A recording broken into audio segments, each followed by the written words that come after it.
والسابقون الأولون من المهاجرين والأنصار والذين اتبعوهم بإحسان رضي الله عنهم ورضوا عنه وأعد لهم جنات تجري تحتها الأنهار خالدين فيها أبدا ذلك الفوز العظيم আল্লাহ বলেছেন সাহাবীরা তো বটেই ওয়াল্লাযীনা ইত্তাবাউহুম বিইহসান যারা ওই সাহাবীদেরকে অনুসরণ করবে তো সাহাবীদের উপর আমি যেমন রাজি তাদের উপরও রাজি হয়ে যাব সাহাবীদের জন্য যেমন জান্নাত তৈরি করা আছে ওদের জন্য আমি জান্নাত তৈরি করে দিব এতটা দামি হয়ে গেছেন কারা কারা যারা ছিলেন মানব ইতিহাসের সবচাইতে খারাপ এখন তারা নিজেরাও মুক্তিপ্রাপ্ত দলের সদস্য তাদেরকে যারা অনুসরণ করবে কিয়ামত পর্যন্ত তারা অতটা দামি যে অনুসরণকারীরাও তাদের মতো দামি আল্লাহ বানায়া দিবেন মুহতারাম হাজিরিন মাগরিবের নামাজের পর থেকে দ্বীনি এই মজলিসে আমরা যে বসেছি আমাদের মুহতারাম মাওলানা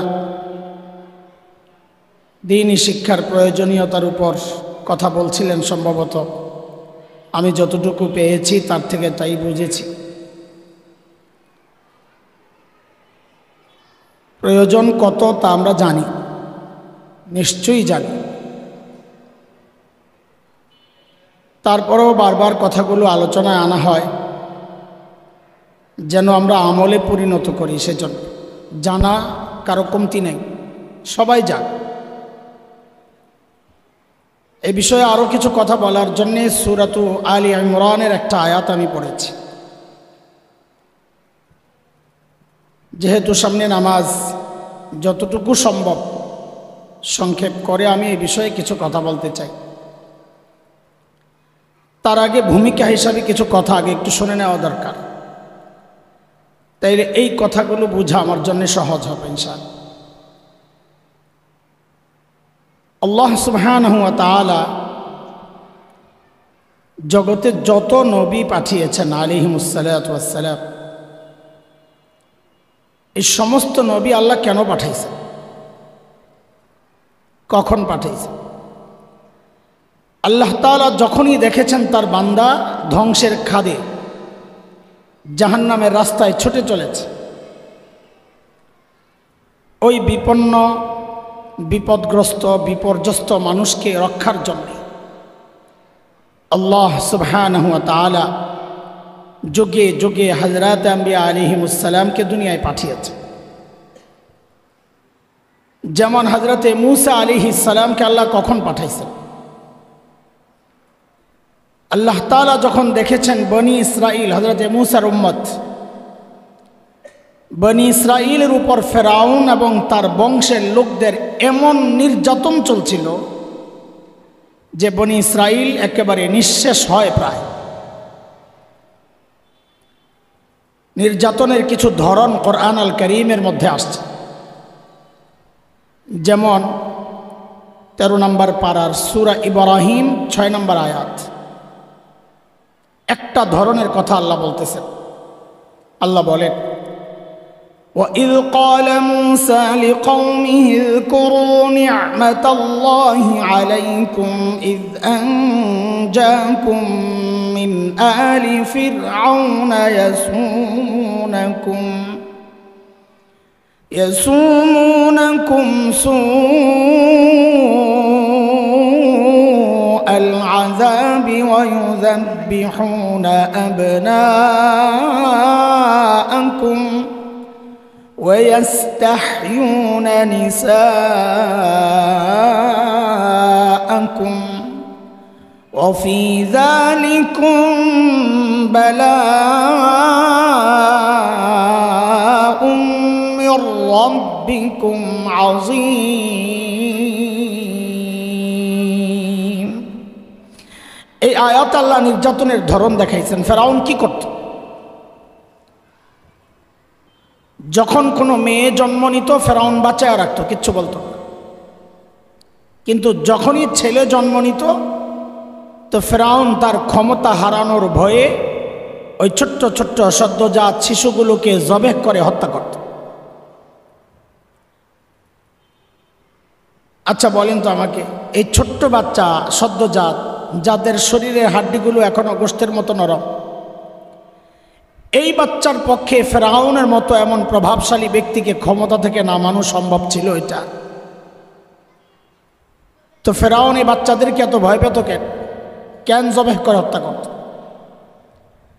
কারণ সম্ভাবনা এখনো পুরা নিশ্চিত না যে এদের মধ্যে হকপন্থী কেউ আসবে। আর আল্লাহর একটা দুনিয়া চালানোর পরিচালনার সিস্টেমটাই এটা, কেউ যখন হক হয় সে যত দুর্বল হোক না কেন, কেউ যখন বাতিল হয় সে যত শক্তিশালী হোক না কেন, আল্লাহর সিস্টেম এটা, আল্লাহ ওই দুর্বল হকের ভয় ওই শক্তিশালী বাতিলের কলিজায় ঢুকাইয়া দেন।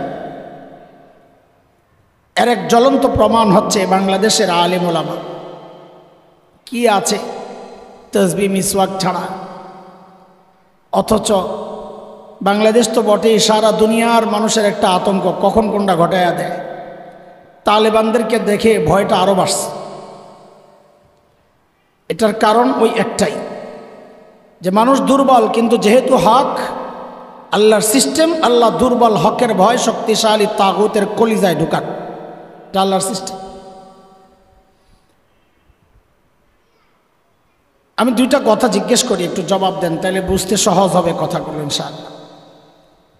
বলেন তো সর্বশ্রেষ্ঠ রসুল কে? আমাদের রসুল সাল্লাল্লাহু আলাইহি ওয়াসাল্লাম। ঠিক আছে, আরেকটা প্রশ্নের জবাব। রোগী যদি ছোট হয়, হালকা গলা ব্যথা, সর্দি, ঠান্ডা, এই রোগের চিকিৎসার জন্য মানুষ যাবে কোথায়? এলাকার ডাক্তার না দেশের সবচাইতে বড় ডাক্তার? এলাকার ডাক্তার, স্বাভাবিক। কিন্তু রোগী যদি বড় হয়, তাও কি এলাকার ডাক্তারের কাছে যাবে না সবচেয়ে বড় ডাক্তারের কাছে যাবে? কত বড় রোগী যত বড়, মানুষ ডাক্তারও তালাশ করবে তত বড়। ঠিক, এই দুই বিষয়কে একসাথে করেন। তৃতীয় আরেকটা বিষয় আপনাদের সামনে আনতেছি, সেটা হচ্ছে যেহেতু আল্লাহ তাআলা নবীদেরকে দুনিয়ায় পাঠিয়েছেন দুনিয়ার অসুস্থ মানুষের চিকিৎসার জন্য, আত্মার চিকিৎসা, তাইলে বুঝতে হবে আল্লাহ তাআলা সর্বশ্রেষ্ঠ মানুষকে, রসুলকে ওই যুগেই পাঠাইছেন যেই যুগের মানুষগুলো ছিল মানব ইতিহাসের সবচাইতে জঘন্য আর খারাপ মানুষ। কেমনে বুঝলেন? বলে ডাক্তার যেহেতু সবচাইতে বড়, বোঝা গেল যে এই রোগীদের চিকিৎসার জন্য পাঠানো হয়েছে, রোগীরাও ছিল সবচাইতে বড়। সেই রোগীদের যুগটাকে ইতিহাসে বলা হয় আইয়ামে জাহিলিয়া, বর্বরতার যুগ। বর্বরতার মাত্রা কতদূর ছিল যে ওদেরকে ঠিক করতে আল্লাহ সর্বশ্রেষ্ঠ রসুল আনলেন। ইতিহাস পড়েন, দেখবেন শরীরের পশম দাঁড়ায় আছে। মানুষ এতটা খারাপ কি করে, কি করত? সামান্য বিষয়ে মানুষ খুন করে ফেলত, এক পয়সার জন্য মানুষ খুন করে। মূর্তি পূজা এখন হয় কিনা বলেন? এখন মূর্তি পূজা হয় না, তখনও হতো। পার্থক্য কি? এখন মসজিদের মধ্যে মূর্তি রেখে পূজা করা হচ্ছে, অথচ তখন কাবার চারপাশেই ছিল 360 মূর্তি। ঘরের মধ্যে আলাদা মূর্তি থাকত, মন্দিরে আলাদা, কোথাও সফরে গেলে বগলের নিচে করে পকেটে করে আলাদা ছোট্ট একটা মূর্তি নিয়ে নিত। কেন? রাস্তায় পূজা করার জন্য যদি আবার খোদা না পাওয়া যায়, বান্দা খোদা পকেটে নিয়ে ঘুরে। এই ছিল অবস্থা। জন্ম নিয়ন্ত্রণ এখন হয় কি হয় না বলেন? তখনও হতো। পার্থক্য কি? এখন জন্ম নিয়ন্ত্রণ হয়, পেটের মধ্যে বাচ্চা নষ্ট করা হয় অথবা আসতে দেওয়া হয় না। আর তখন জন্ম নিয়ন্ত্রণ হতো, বাচ্চা হওয়ার পর দেখতো ছেলে না মেয়ে। যদি দেখছে ছেলে রেখে দিত, আর যদি দেখছে মেয়ে হয়েছে, এটা ছিল বাবার জন্যে সামাজিক কলঙ্ক। আমি মেয়ের বাবা, ওই কলঙ্ক থেকে বাঁচার জন্যে বাবা নিজ হাতে নিজের কলিজার টুকরা মেয়েকে জীবন্ত দাফন করে দিত। কোরআন আল কারীমের মধ্যে বিষয়গুলো আসছে, একাধিক জায়গায় আসছে। 14 নম্বর পারার সূরাতুন নাহাল 58-59 নম্বর আয়াত, এখানেও আল্লাহ বলতেছেন এইভাবে, وَإِذَا بُشِّرَ أَحَدُهُم بِالْأُنثَىٰ ظَلَّ وَجْهُهُ مُسْوَدًّا وَهُوَ كَظِيمٌ يَتَوَارَىٰ مِنَ الْقَوْمِ مِن سُوءِ مَا بُشِّرَ بِهِ أَيُمْسِكُهُ عَلَىٰ هُونٍ أَمْ يَدُسُّهُ فِي التُّرَابِ أَلَا سَاءَ مَا يَحْكُمُونَ।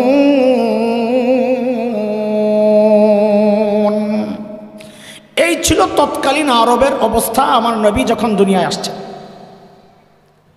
আচ্ছা, মানুষগুলো এতটা খারাপ কেন হয়েছিল, কারণটা কি?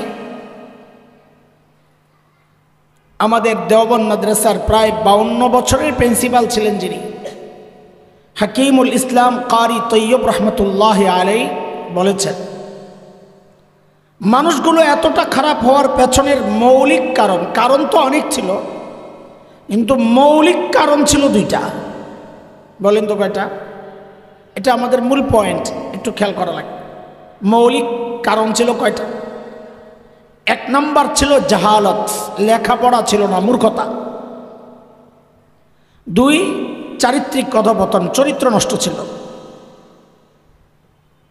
দেখেন, এই 2টা সমস্যা এতটা মারাত্মক সমস্যা, মূর্খতা আর চারিত্রিক সমস্যা, একটাও যদি কারোর মধ্যে থাকে সেও অপরাধ করে। যেমন আপনারাই বলেন, একজন ইঞ্জিনিয়ার, সে শিক্ষিত না মূর্খ? ইঞ্জিনিয়ার লেখাপড়া করে নাই, বরং আমরা জানি ইঞ্জিনিয়ারিং কারা পড়ে? মেধাবী ছেলেরাই তো। ডাক্তারি কারা পড়ে? মেধাবীরা পড়ে।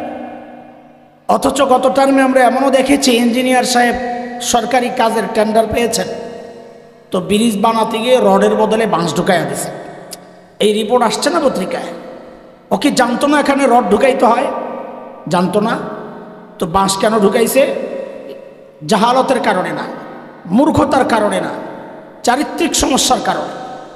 এই 2 সমস্যা এতটা মারাত্মক সমস্যা, এই কথাটাই মাথায় ঢোকান। কিয়ামত পর্যন্ত এই সমাজের যত সমস্যা দেখবেন, সমস্ত সমস্যার পেছনের মৌলিক কারণ এই 2টাই হবে, হয় লেখাপড়া নাই অথবা চরিত্রের ঠিক নাই।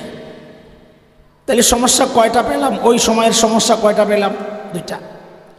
এই মৌলিক 2 সমস্যার সমাধানের জন্য, মানব ইতিহাসের সবচাইতে ভয়ঙ্কর 2 সমস্যা,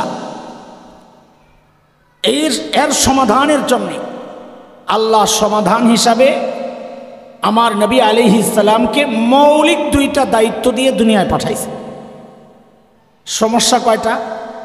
সমাধান 2টা। বলেন, সমস্যা কয়টা?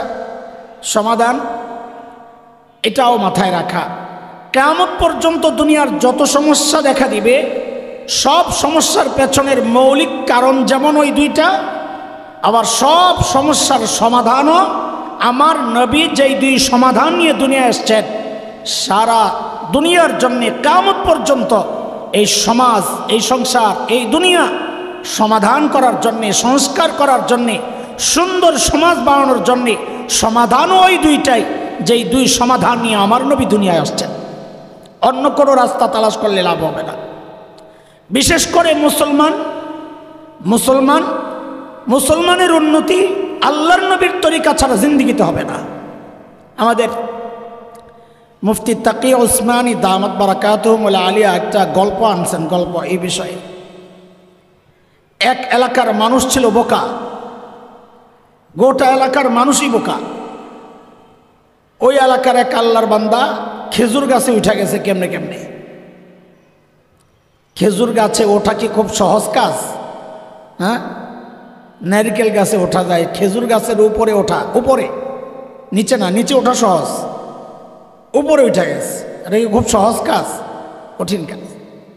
তার চেয়ে কঠিন কাজ হচ্ছে নামা। ওঠার সময় কাঁটাগুলো উপরের দিকে ছিল, নামার সময় এখন তার দিকে।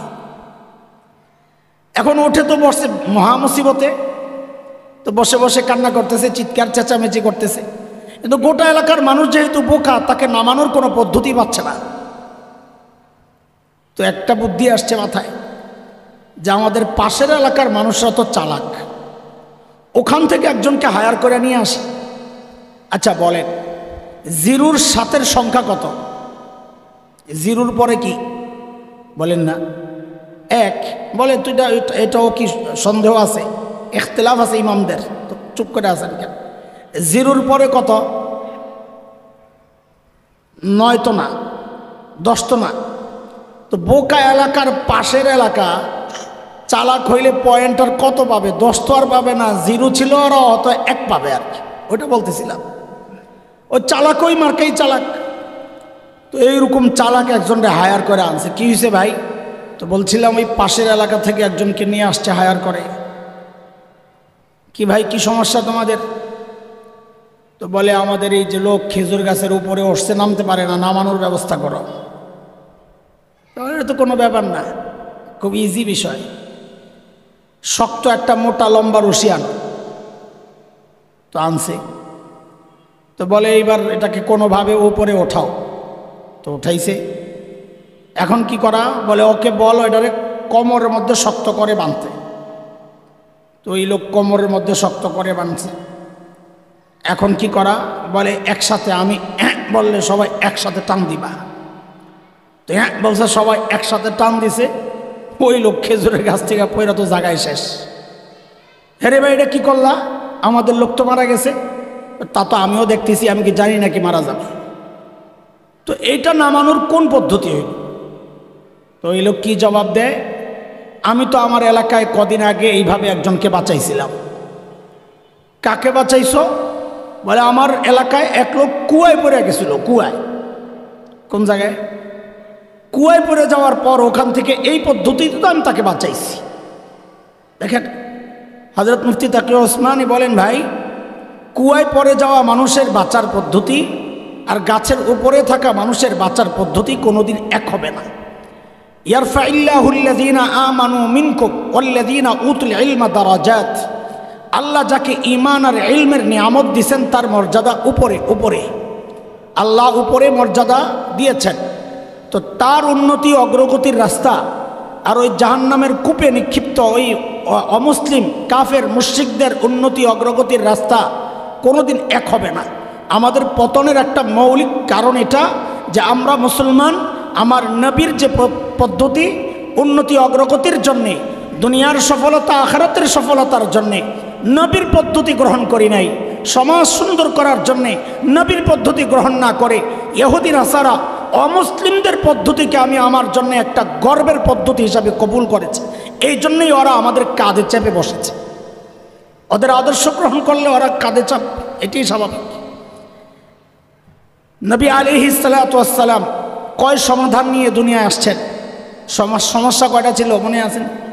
সমাধান কয়টা? ওই 2 সমাধান কি? এটাও আবার মাথায় নেন। কিয়ামত পর্যন্ত সমাজ ঠিক করার সমাধান কিন্তু ওই 2টাই। পরিবার ঠিক করার সমাধান ওই 2টাই। রাষ্ট্র ঠিক করার সমাধান ওই 2টাই। দুনিয়ায় যা কিছু আছে সব কিছু ঠিক করার পদ্ধতি ওই 2টাই, যেই 2 সমাধান নিয়ে আমার নবীকে আল্লাহ দুনিয়ায় পাঠাইছেন। দিয়ে সমাধান কি? 1 নাম্বার, নবী বলেন বুইস্তু মুআল্লিমা। আল্লাহ আমাকে শিক্ষক বানায়া দুনিয়ায় পাঠাইছেন। আমাদের নবী কি ছিলেন? হ্যাঁ, আমাদের নবীকে বলা হয় উম্মি নবী। অনেকে অর্থ না জানার কারণে বলে মূর্খ। নাউজুবিল্লাহ। উম্মির একটা অর্থ মূর্খ আছে, আমার নবীর ক্ষেত্রে অর্থ ওইটা না। আমাদের নবীর ক্ষেত্রে অর্থ হচ্ছে নবী একাডেমিক লেখাপড়া যেটা, ওইটা কারো কাছে গিয়ে করেন নাই। আল্লাহ বাঁচাইছেন। কেন? কারো কাছে কিচ্ছু যদি পড়তেন তো ওই মানুষ একদিন বলতো, ও মুহাম্মদ সেটা আমার ছাত্র শাগরেদ। এই কথা বলার সুযোগ আল্লাহ কাউকে দেন নাই। এই জন্য আল্লাহ আমার নবীকে নিজে পড়াইছেন। আমার নবীর ওস্তাদকে আল্লাহ নিজে, আর আমার নবী হচ্ছেন দুনিয়াবাসীর ওস্তাদ। আল্লাহ তাআলা আমার নবীকে শিক্ষক বানাইয়া কেন পাঠাইছেন? ওই যে 2 সমস্যার এক সমস্যা জাহালত, মূর্খতা, ওই মূর্খতা দূর করার জন্য 1 নাম্বার। 2 নাম্বার, নবী বলেন বুইস্তু লিউতাম্মিমা মাকারিমাল আখলাক। আল্লাহ আমাকে সর্বোচ্চ উন্নত চরিত্র দিয়ে দুনিয়ায় পাঠিয়েছেন কেন?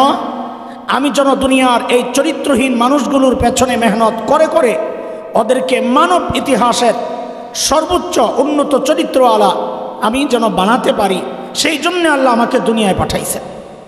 তো নবী আলাইহিস সালাম এই যে দুই বিষয় নিয়ে মেহনত করলেন, দুই মিশন নিয়ে, একটা হচ্ছে কোরআনী শিক্ষা, আরেকটা হচ্ছে নিজের আদর্শগুলো তাদের মধ্যে বাস্তবায়ন করা।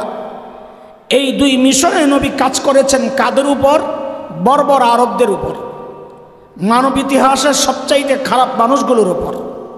কাজ করার ফলাফল কি? ফলাফল হচ্ছে আল্লাহকে যখন আল্লাহর কাছে যদি জানতে চাই আল্লাহ ফলাফল কি, তো আল্লাহ ওই বর্বর যারা সবচেয়ে খারাপ ছিলেন তাদের ব্যাপারে আল্লাহ সমাধান দিচ্ছেন, সীমাহুম ফি উজুহিহিম মিন আসারিস সুজুদ। ফলাফল হচ্ছে এখন তাদের চেহারার মধ্যে সেজদার চিহ্ন পাইবা। মূর্তি পূজা মিস হবে এই চিন্তায় যারা বগলের নিচে করে মূর্তি নিয়ে সফরে যেত, এখন আল্লাহ বলছেন তাদের কপালে এখন সেজদার চিহ্ন পাই। পরিবর্তন দেখেন, বলে সেজদার চিহ্ন তো বাহির দিয়া, আবার বাহিরে ফিটফাট ভিতরে সদরঘাট কিনা? তা আল্লাহ তার জবাবও দিছেন না, আমার নবীর সাহাবীরা বাহিরও এক নাম্বার ভেতরও এক নাম্বার।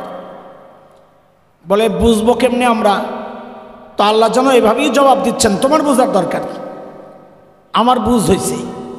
কেমনে হয়েছে ওটাও শোনেন।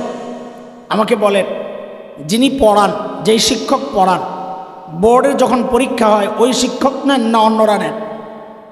বোর্ডের পরীক্ষা কে নেন? যিনি পড়ান তিনি না আরেকজন? আরেকজন।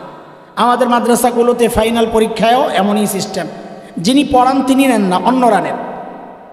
তো আল্লাহও যেন বলছেন আমার নবীর সাহাবীদেরকে তাকওয়া শিখাইছেন নবী, আদর্শ আখলাক এগুলোর চর্চা এগুলো সব শিখাইছেন নবী, কিন্তু পরীক্ষা নিছি আমি আল্লাহ।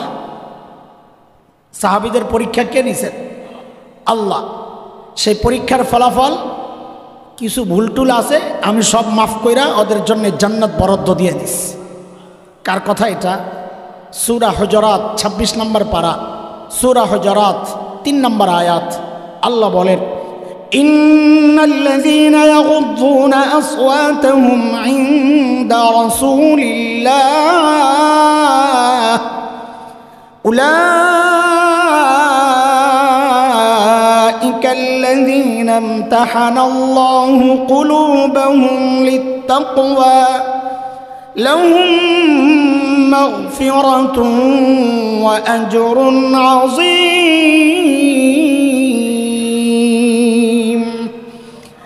জান্নাত বরাদ্দ, নবীর মেহনতের ফসল। এখন আমি আপনাদের কাছে জানতে চাই, নবীকেও জিজ্ঞেস করা হয়েছে, ইয়া রাসূলুল্লাহ। জিজ্ঞেস মানে আমাদের জিজ্ঞাসা আর কি, হাদিস তো আগের থেকেই। যাদের পেছনে মেহনত করলেন এদের অবস্থা কি ছিল? তো সবচেয়ে খারাপ। তো নবী আলাইহিস সালাম যেন জবাবে বলে দিছেন, এই ওরা আর সবচেয়ে খারাপের প্রশ্নই আসে না। খায়রুল কুরুনি কারনি, আমার সাহাবীরা হচ্ছে মানব ইতিহাসের সবচাইতে দামি মানুষ, ছিল সবচাইতে খারাপ মানুষ। আল্লাহর নবীর শিক্ষা, আল্লাহর নবীর দীক্ষা পেয়ে ওই মানুষগুলাই হয়ে গেলেন সবচাইতে দামি মানুষ। কতটা দামি? সারা দুনিয়ার মানুষের জন্য আল্লাহ তাদেরকে আদর্শ বানাইছেন, যে তাদেরকে যারা ফলো করবে আমি তাদেরকেও জান্নাত দিয়ে দেব। আপনি দেখেন সূরা তাওবা 11 নম্বর পারা 2য় পৃষ্ঠা, সূরা তাওবা 100 নম্বর আয়াত, সেখানে আল্লাহ এটা বলেছেন, والسابقون الأولون من المهاجرين والأنصار والذين اتبعوهم بإحسان رضي الله عنهم ورضوا عنه وأعد لهم جنات تجري تحتها الأنهار خالدين فيها أبدا ذلك الفوز العظيم।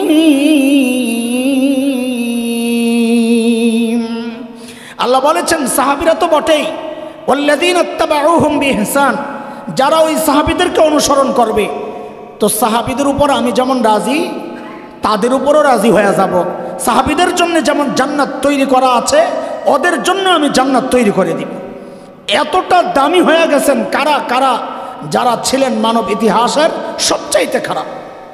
এখন তারা নিজেরাও মুক্তিপ্রাপ্ত দলের সদস্য, তাদেরকে যারা অনুসরণ করবে কিয়ামত পর্যন্ত তারা অতটা দামি যে অনুসরণকারীরাও তাদের মতো দামি আল্লাহ বানায়া দিবেন। এটা কিসের ফসল? দুই খেদমতের। কিসের? হ্যাঁ, এটাই মাথায় রাখা।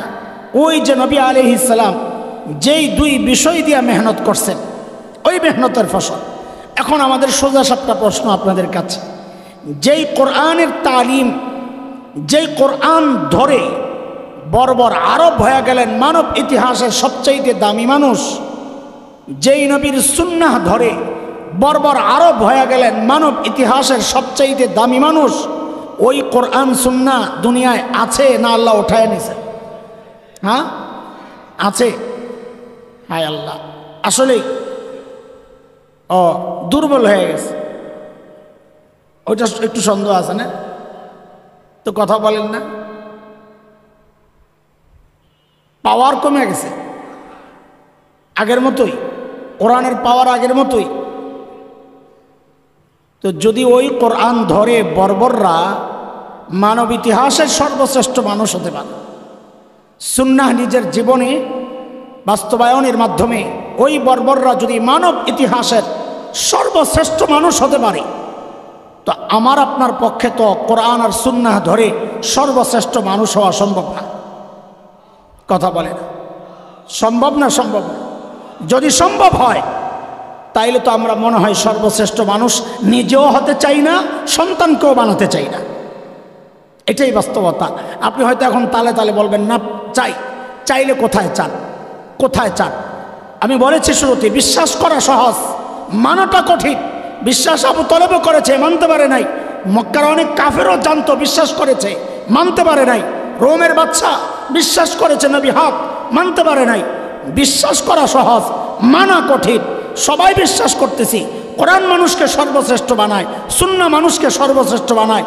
তাইলে আমি আমার সন্তানের উপর জুলুম করছি, আমার সন্তানকে আমি সর্বশ্রেষ্ঠ বানানোর জন্যে প্রতিবন্ধকতা সৃষ্টি করেছি। বাবা আমি সন্তানকে দিনই শিক্ষা না দিয়া দিছি আগডুম বাগডুম ঘোড়ার ডুম, দিছি হাট্টিমা টিমের শিক্ষা। আমি আমার সন্তানের উপর জুলুম করেছি। কথাগুলো কঠিন, কিন্তু এক চরম বাস্তবতা। আমরা যারা দিনই শিক্ষার সাথে আল্লাহ তাআলা যুক্ত রেখেছেন, আপনারা তো আমাদেরকে মনে করেন খেত, সেকেলে, গাইয়া, ব্যাকডেটেড, সমাজের বোঝা, জঙ্গি, আরো কত কিছু যে আপনাদের শব্দ ভান্ডারে আমাদের জন্য, মাশাআল্লাহ। আর আরেকটা হচ্ছে তাচ্ছিল্যের কথা, খালি খায়। হুজুরগো কাজকে খালি খায় আর খায়, খায় আর খায়। হ্যাঁ, কথা সত্য, খায় আর খায়। এত খানা আল্লাহ দিছে, কি করব? কিন্তু এই আপনাকে যখন বলা হয় বাচ্চাটারে মাদ্রাসায় দেন না ভাই, এই যে আপনি আরেক হুজুরের দিকে আঙ্গুল তুলে বললেন হুজুর খালি খায় আর খায়, খায় আর খায়, ওই আপনি নিজের বাচ্চা দেওয়ার সময় কি বলেন? মাদ্রাসায় পড়ে, খাবে কি? আপনি আগে কি বললেন? আরেকজনের দিকে আঙ্গুল তোলার সময় বলেন খালি খায় আর খায়, খায় আর খায়। আর নিজের সন্তানের বেলায় চিন্তা, মাদ্রাসায় পড়ে খাবে কি? কত 2 নম্বরই চলতেছে বাজারে, টের পেয়েছেন? থাক, খোঁচা দেওয়ার জন্য বলছি না, আফসোসের আগুন জ্বালাইতে কথাগুলো বলছি। কি করলাম, কি করলেন? মনে মনে অনেকের গর্ব। আমাদের গর্বের উপলক্ষের শেষ নাই। কেউ ডাক্তার, তার গর্ব; কেউ ডক্টর, তার গর্ব; কেউ ইঞ্জিনিয়ার, তার গর্ব; শিল্পপতি, গর্ব; হ্যাঁ, জনপ্রতিনিধি, তার গর্ব। ছেলে মেয়ে ইউরোপ আমেরিকায় থাকে, অথবা ছেলে মেয়ে ডাক্তার, ইঞ্জিনিয়ার। আমাদেরকে তো কত গর্বের সাথে আইসা বলে, দোয়া চায়, হুজুর মেয়েটা ডাক্তারি পাশ করছে, ইঞ্জিনিয়ারিং পাশ করছে। আহা বাবা, আহা আহা, আফসোস। গর্ব করেন ঠিক আছে, কিন্তু ওই সন্তান নামাজ জানে না, এর কোনো আফসোস বাবার নাই। ওই সন্তান নামাজ পড়ে না, এই আফসোস বাবার নাই। ওই মেয়ে পর্দা করে না, এই আফসোস বাবার নাই। দুনিয়ায় আফসোস না করলেও কসম আল্লাহ, হাসরের মাঠে আফসোস করতে হবে। কসম করে বলছি। কেন কসম খাচ্ছি? কোরআনের কথা, আমার কথা না। তার আগে একটা ছোট্ট গল্প শোনাই আপনাদের। গল্প মানে ঘটনা, আবার ওই কিচ্ছা কাহিনী না। আমি যেই মসজিদের খতিব, সায়েন্স ল্যাব বাইতুল মামুর মোড়ের মধ্যে যেই মসজিদ, ওটা লম্বা সময়ের খেদমত চলতেছে একই মসজিদে, আমাদের পারিবারিক খেদমত। আমার বাবা ছিলেন ওই মসজিদেই 44 বছরের খতিব, 44 বছর। 44। আমারও 25 বছর হয়ে গেছে প্রায়। তো বাপ বেটার 70 বছরের কাছাকাছি একই মেম্বার থেকে খেদমত চলতেছে। তো এক সময় তো ঢাকার সব বড়রা থাকতেন ওই ধানমন্ডিতেই। এখন না কত নগর হয়েছে, আফতাবনগর, গোলশান, বনানী, উত্তরা, বাড়িধারা। এক সময় তো এত কিছু ছিল না শহরে। তো আরে আমরাই তো ছোটবেলায় একবার দোস্ত বন্ধুরা বলছে খেলতে যাব আজকে শুক্রবার এক জায়গায়। কোন জায়গায়? বলে যে এই বড় প্রজেক্ট হচ্ছে, অনেক বড় মাঠ আছে, বালি আর বালি। পরে ভয়ে আসি নাই। একজন বলছে গেলে মেরে নেব, একদম কিচ্ছু নাই। সেই খোলা মাঠ কোন জায়গায় জানেন? এই আপনাকে ওই বাড়ি। তো মানুষ তো থাকতো বেশি ওখানেই, এইগুলো সব খালি ছিল একসময়। ওই সময়ের একজন প্রবীণ মানুষ, এলাকার প্রভাবশালী ব্যক্তি মারা গেছে। ছেলে ডক্টর, আমেরিকার এক ইউনিভার্সিটির প্রফেসর। বাবার ইন্তেকালের খবর শুনে ছেলে আসবে, ভালো ছেলে, বাবার জানাজা পড়বে। এখন তো এমনও শুনি বলে যে আঞ্জুমানি মফিদুল ইসলামে পাঠায়া দেন, বিল পাঠায়া দিয়েন, পে করে দিব। বাপরে, কত অনুগ্রহ দয়া বাবার উপর, মাশাআল্লাহ। জানাজা পড়ার সময় কোথায়? তো ওই ছেলে ভালো আসছে। হসপিটাল থেকে লাশ যখন আনা হয়েছে, তার আসার পর তো জানাজা রেডি, জানাজা আমাদের মসজিদেই হবে। তো আমি তো শুধু জুমার নামাজ পড়াই। মসজিদের এলাকার মুরব্বীরা জানালেন যে বাবা, ইনার সাথে তোমার বাবার খুব ভালো সম্পর্ক ছিল, জানাজা তুমি পড়াইলে পরিবার খুব খুশি হবে। ঠিক আছে। তো জানাজা পড়াইতে গেছি, জানাজায় দাঁড়াবো, সামনে লাশ, সামনে লাশ, জানাজায় দাঁড়াবো। হঠাৎ লক্ষ্য করলাম পাশের ওই ভদ্রলোক, ছেলে ডক্টর, হাউমাউ করে কান্না শুরু করছে। তো অবাক হয়েছি অনেক কারণে। এর মধ্যে এক কারণ হচ্ছে এতক্ষণ কান্নার কোনো ভাব দেখি নাই, এখন হঠাৎ করে কি এমন হইল যে কান্না শুরু করছে, এই অবাক হওয়ার এক কারণ। আরেক কারণ হচ্ছে আমার ছোট্ট একটা অভিজ্ঞতা। দূরে দূরে যারা ঘুরছে, খালি লেখাপড়া করছে, এই দুনিয়া এদিক ওদিক গেছে, তাদের কেন যেন অনেকেরই দেখছি দিল শক্ত হয়ে যায়, কান্না, চোখে পানি থাকে না। তো এইও একটা কারণ ছিল অবাক হওয়ার। তো যেহেতু একসাথে বড় হয়েছি এলাকায়, শৈশব কৈশোর একসাথে কেটেছে, কাছে ডেকেছি ভাই সান্ত্বনা দেওয়ার জন্যে। ভাই, বাবা চলে গেছেন, আমার তো বাবাও নাই, মাও নাই, একদিন আপনিও থাকবেন না, আমিও চলে যাব, সবর করেন, ধৈর্য ধরেন। ভদ্রলোক আমাকে বলেন কি জানেন? যে ভাই, বাবা চলে গেছেন, আমি সেই জন্যে কান্না করছি না তো। আমি তো আরও অবাক হয়ে গেছি। বলে কি, এমনি তো আগের থেকে অবাক, তার এই কথায় আরও অবাক হয়েছি। বাবা চলে গেছেন সেই জন্যে কান্না করছেন না তো কি জন্যে কান্না করছেন? ভদ্রলোক আমাকে বলে কি, আমি বাবার লাশকে কিছু প্রশ্ন করতেছি, বাবা তো জবাব দিচ্ছেন না, আমার জিজ্ঞাসার জবাব নাই। কি প্রশ্ন করতেছেন? বলে বাবাকে জিজ্ঞেস করতেছি, বাবা আমাকে উচ্চ শিক্ষায় শিক্ষিত করার জন্যে তুমি তোমার জীবন যৌবন শেষ করেছ, তুমি তোমার কামাই রোজগার সব আমার পেছনে ঢেলেছ, তুমি তোমার নিজের সুখ আনন্দ সব বিসর্জন দিয়েছ, হয়তো তুমি সফল হয়েছ, আমাকে সর্বোচ্চ শিক্ষায় শিক্ষিত করেছ, হয়তো সফল হয়েছ, কিন্তু বাবা এখন আমাকে জবাব দাও, তুমি এত কিছু পড়াইলা, তোমার লাশ সামনে জানাজা পড়বো, ও বাবা জানাজায় কি পড়বো এটা কেন শিখাইলা না, এখন জবাব দাও। গর্ব করেন না? ছেলে ডাক্তার, গর্ব করেন, ছেলে ইঞ্জিনিয়ার, গর্ব করেন, আমাকে মাফ করে দিয়েন। আরে গর্ব তো করবে হাফেজের বাবা, গর্ব তো করবে আলেমের বাবা, যে বাবার সন্তান বাবার জানাজা পড়ানোর যোগ্যতা রাখে না। আর যাই হোক, ওই বাবা মার গর্ব করা সাজে না, তার তো আফসোস করা দরকার। আহারে কি করলাম আমি, কি করলাম? আফসোস এই জগতে না করলেও আফসোস করতে হবে হাসরের মাঠে। কখন জানেন? আহারে আহারে, সূরা আহজাবে আসছে 22 নম্বর পারার 6 নম্বর পৃষ্ঠা।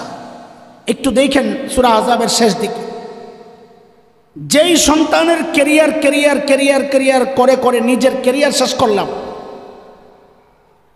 ওই সন্তান জায়গা মতো আমাদের আখেরাতের ক্যারিয়ারটা বরবাদ করে দেবে। আল্লাহর আদালতে দাঁড়ায় যাবে বাবা মায়ের বিরুদ্ধে। চিন্তা করা যায়, জায়গা মতো বাবা মায়ের বিরুদ্ধে দাঁড়ায় যাবে, নেতার বিরুদ্ধে দাঁড়ায় যাবে, অভিভাবকের বিরুদ্ধে দাঁড়ায় যাবে। কি বলবে দাঁড়ায়া?